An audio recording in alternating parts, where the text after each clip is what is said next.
We talk about how can you enable friend requests accepted notifications on your Roblox app. We're going to figure out the solution on how you can do that on your app. So all you have to do, so you just go down, click here on more down here, and you just click here on more here. It's going to take you to this list. It's going to show for you like this. Then you go down, just keep going down, click here on settings here. When you just click on settings, it's going to take you to this list here. Click here on notifications. So then it's going to take you to this list here. It's going to show for you like this. Just waiting to open video like this here. Then you click here on mobile push notifications.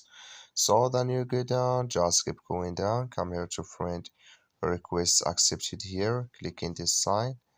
Then like you see here, this color show for us. That's mean friend request accepted, enable with us now. That's all you have to do. Thank you for watching. Don't forget to support us by liking, subscribe.